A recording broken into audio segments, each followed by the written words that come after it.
Another blood-red sunset and yet another moon face, and still another 100 miles to my next resting place. Driving down the road, eyes on the horizon. Within my car, I'm all alone, but feeling good and feeling strong, knowing that this path I'm on brings me to myself. I'm driving. Hey now all, this is the Spirit Doctor, Kelle Sparta, and you are listening to Spirit Sherpa, the show that helps and encourages you on your journey to unlock your magic mojo. Today I'm joined once again by Perfectly G from TikTok, Grant Merrill. Hello. Thanks for having me again. Hey, see, the funny part about this is we literally just wrapped 2 minutes ago, the last episode, and we're going straight into the next one. And we're doing the 7 deadly sins and virtues again. And we've just finished talking about sex for the last 40 minutes. And so now we're going to go into wrath and patience. Oh, never put those hands together. Hey, why not? So yeah, I'm still in my little sexy center here. So let's see, what are wrath? Let's talk about wrath, because oh my gosh, when I was doing my exercises, I did a coaching program to get me to do my book, right? Because everybody's been asking me for a book forever, right? And when I was doing my exercises for that, they said, okay, well, tell your story, your before and after story. And then I was just like bullet points of how I felt before I started this journey. And one of the bullet points was I would blow up on people and just rip them to within an inch of their lives and then feel horrible about it later, right? To my credit, I would give them many warnings. I was like, you don't want to go down this path. This is an unwise path. This is a bad idea, blah, blah, blah. But, and I did this once with somebody on the phone. And I just kept telling her, just leave me alone. Just leave me alone. Just leave me alone. A friend of mine said, why didn't you just hang up? And I was like, I'm from the South. Hanging up is like the worst insult you could possibly give someone. And she's like, you shredded her. To which she said, hold my beer. Yeah, hold my beer. And I was like, hanging up wasn't an option. That's all I can say. Yes. I don't understand why it wasn't, but it wasn't. So what happens, and this happens a lot, right? And, a lot of my clients deal with this, almost everybody. And really what I call it the rage monster, right? The rage monster inside of you. And it's like, it sits right underneath the surface and it just wants to go and like kill everybody.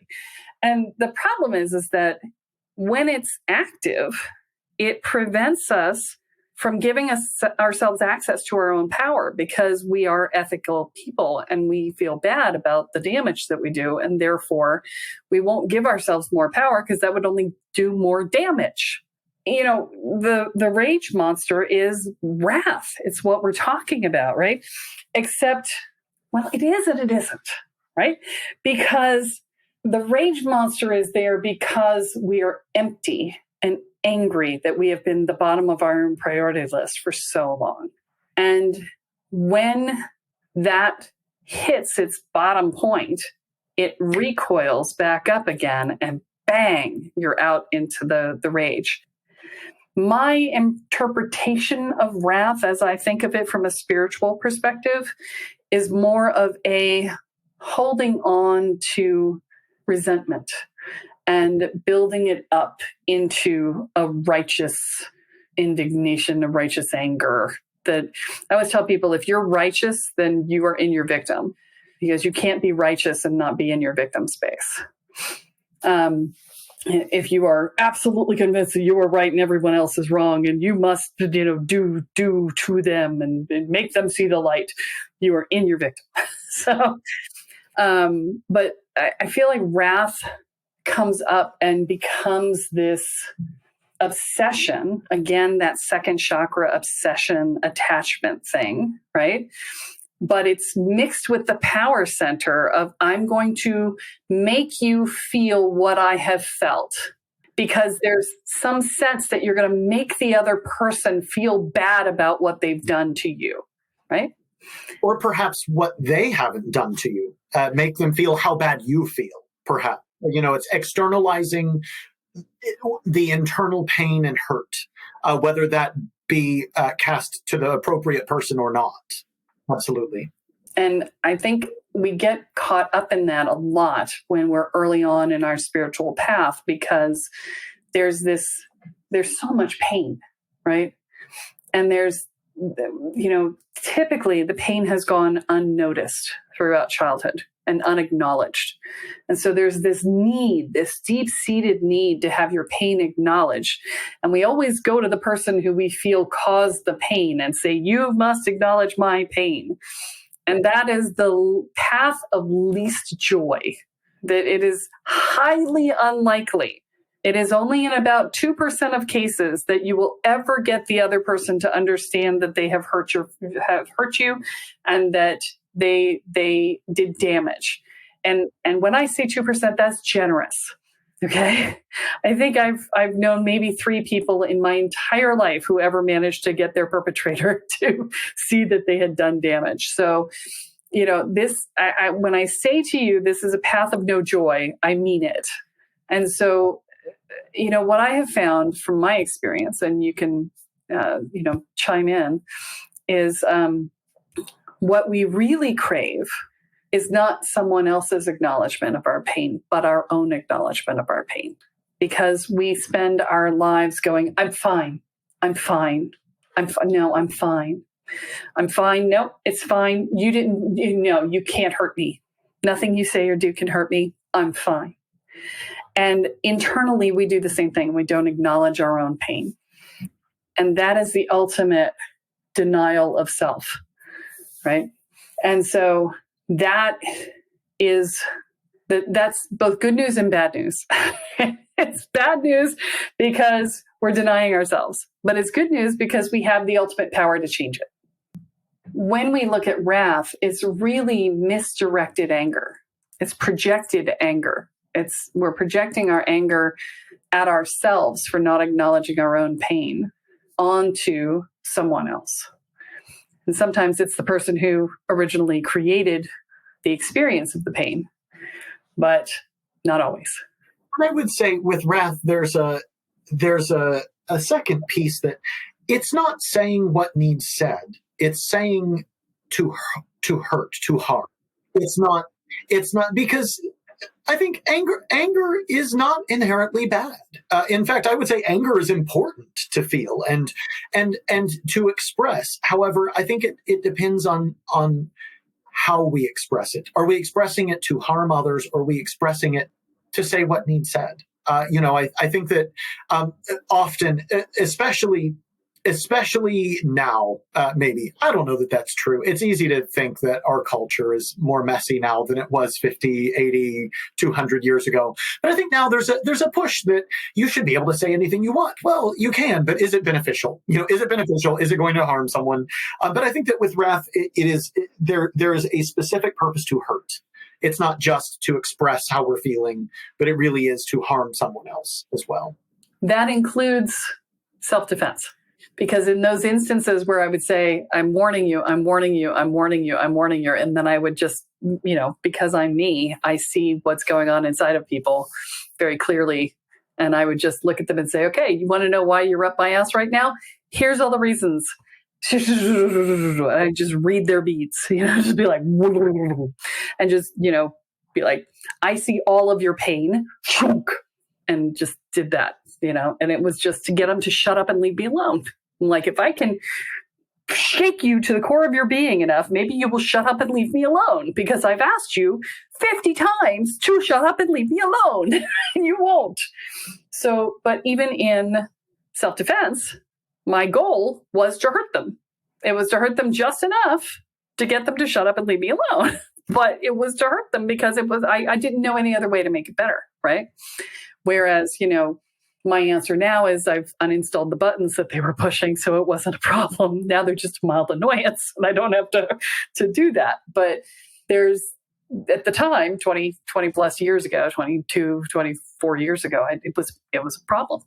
And so, these are the pieces, right? And so part of this is about boundary setting.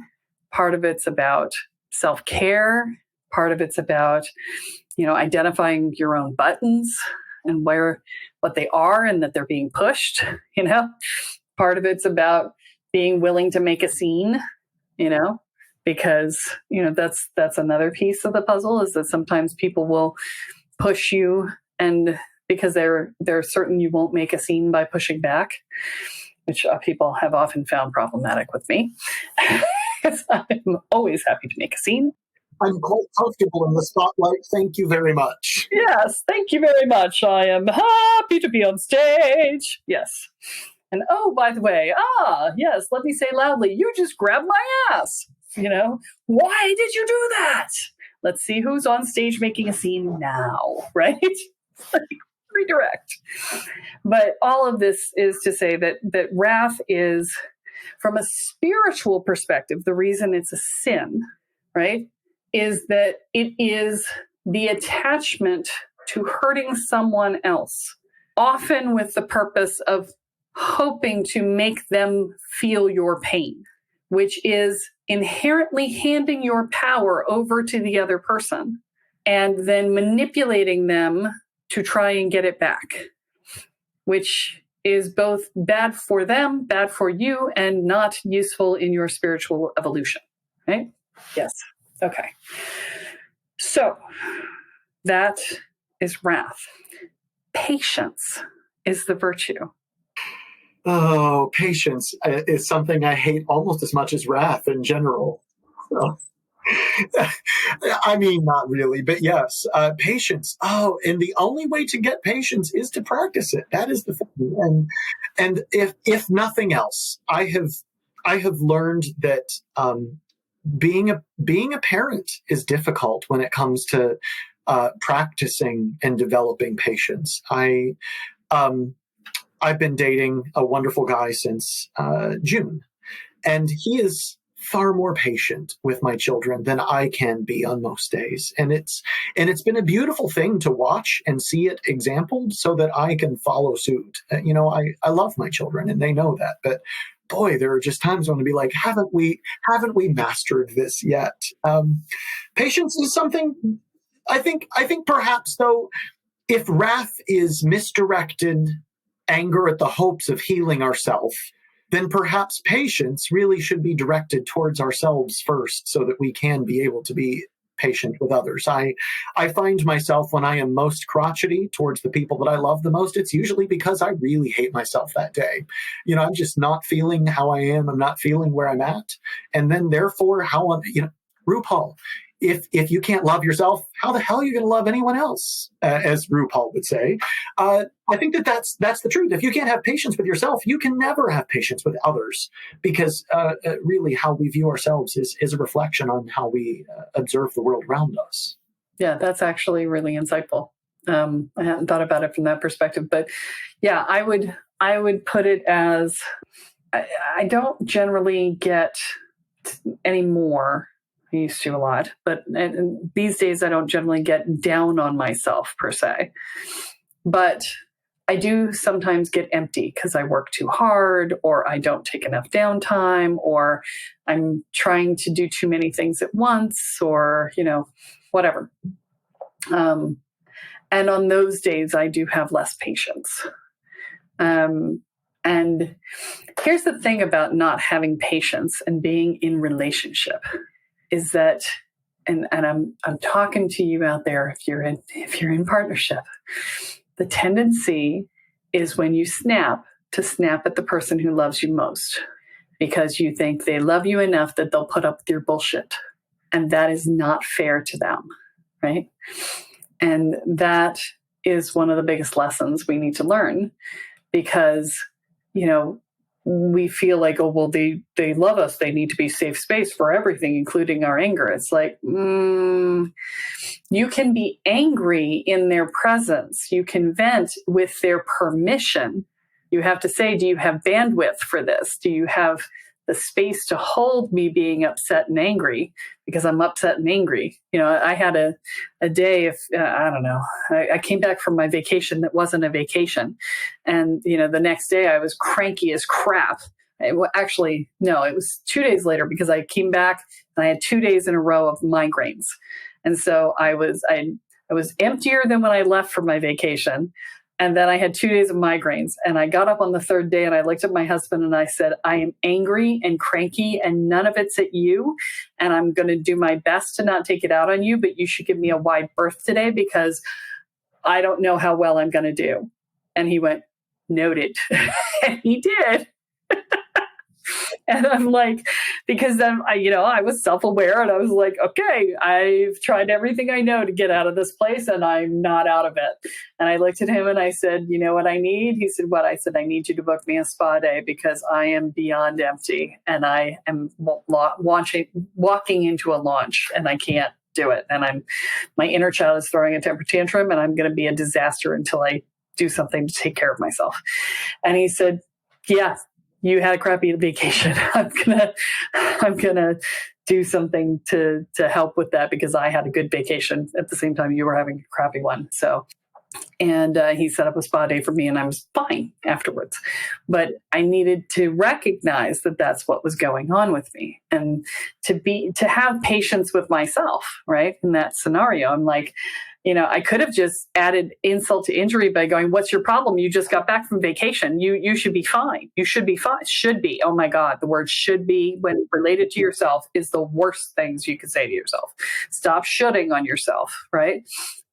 So, I could have done those things. And instead I went, I'm a cranky bitch. I'm having a bad day. And I literally did just sit there and go, I'm having a bad day. It sucks. I hate it. Right. And he was like, he whined with me because, our inner children often play together in those ways and in lots of ways. But, these are the moments where you do have to have patience with yourself. And if you don't have patience with yourself, you're never going to have patience with other people because you're holding yourself to impossible standards. And therefore, anything you ask anybody else to do is going to seem reasonable to you, despite the fact that it may objectively be completely unreasonable. And you're going to be that way because you treat yourself even worse. And that's really valid. So the other piece of patience, I think, because, people have often called me very patient, which is ironic. It is and it isn't. I like everything yesterday. I still do. I'm learning to slow down with age, and I'm learning to recognize that not everything can happen yesterday, but it's only taken me, 40 years. But I'm getting there, right? And but one of the things that I can tell you that helps with patience, because I am very patient in other ways, right? I never am demanding that somebody grow faster than they're capable of, faster than they feel comfortable with, And it's because I'm not attached to their outcome. And this goes back, we're talking a lot about becoming a light worker this year. And this goes back to the light worker thing, is that when you attach to someone else's outcome, you become an unsafe space. And so when you can detach from someone else's outcome, you can be as patient as you need to be. I mean, a friend of mine has been practicing law for 25 years. And has never wanted to be a lawyer in the first place, went to law school because an ex-husband of hers was insisting upon it, and then somehow just kept doing law because, she did. And every 2 or 3 years, we have a conversation about how she's going to quit and go open her tea shop. And, this has been for 25 years, right? And, I engage with it and I give her some advice, or she's going to, become a reader or a coach or whatever, right? And we have the conversation and we talk about how it would work. And, because I'm her entrepreneur friend. And then she, wraps up shop and heads back, right, to doing law again, because she's had her little vacation in her head. And she and I had a conversation recently. And she finally hit the point of going, I need to live before I die. And I went, this is the moment. And I pushed harder than I have ever pushed her, because she was at the point where she was truly at a choice point instead of just taking a mental vacation. Okay. And it wasn't because I wanted her to do it. It's because she was finally ready to do it. And she is now committed that she's being done in June, and we'll see whether that holds. I have no attachment, right? It'll either hold or it won't. But this is the longest it's lasted in all the 25 years. So, and that's been a week. So, we'll see, right? By the time this comes out, I'll know the answer. But this is the thing where we talk about patience, right? Is that everyone and everything happens in its own time. And it may not be according to our timetable, but it is according to the right timetable. And where we get in the way is when our personal sense of self, our sense of our own value, our sense of our own usefulness gets bound up in the outcome. And instead, what we need to be doing is saying, this is going to be what it's going to be. And I am here to provide the service that I've been asked to provide, and to do it to the point where it is received. And when it stops being received, to point out, you have stopped receiving. Is that your intention? And if the answer is yes, you go, okay, rock and roll. You recognize it's not going to get you where you want to go. Yeah, okay, good. You've made a choice. You're a sovereign being. I'm golden, right? But that's a lot harder to do than it is to say when you're first getting started. When you're putting the weight of your self-worth on the outcome. That's why you can't do that. So that's a good way to establish patience, is to recognize the sovereignty of the other people in your life, right? Because one of our safety mechanisms is controlling everyone else around us. Wouldn't the world be a better place, though? My father used to say, when I'm elected God, this shit will stop. Well, my favorite saying of his, my least favorite was, life isn't fair. The sooner you realize that, the better off you'll be. That was my least favorite one. But, when I'm elected God, this shit will stop. That one's classic. I think this, in a little bit, comes back to, we've had this conversation, I think, with perhaps every one of these 6 that we've discussed so far. Really, wrath and patience, while it is a reflection of our own heart, I think the danger and the sin comes in the way that we use others in this as well. If we use others as a way to heal our own wounds by the way that we treat them, then that is sin. That is sin. That is wrong. That is amoral, as we were talking about in the last episode. The reality is that I think so much of this really comes back to how we use others to make ourselves better, feel better, look better, whatever that is. I think it really, the moral nature comes into our relationships with others. And wrath is no different. If we're using someone else to heal our wounds by casting them on them, that is the problem.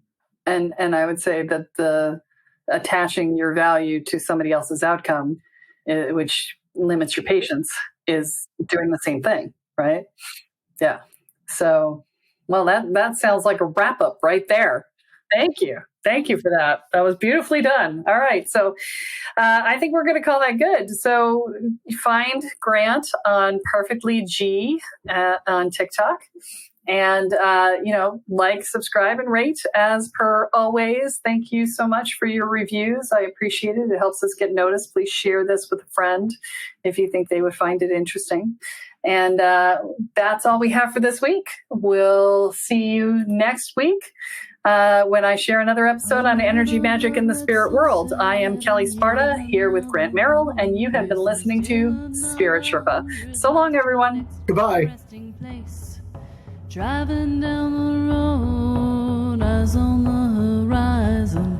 Within my car, I'm all alone, but feeling good and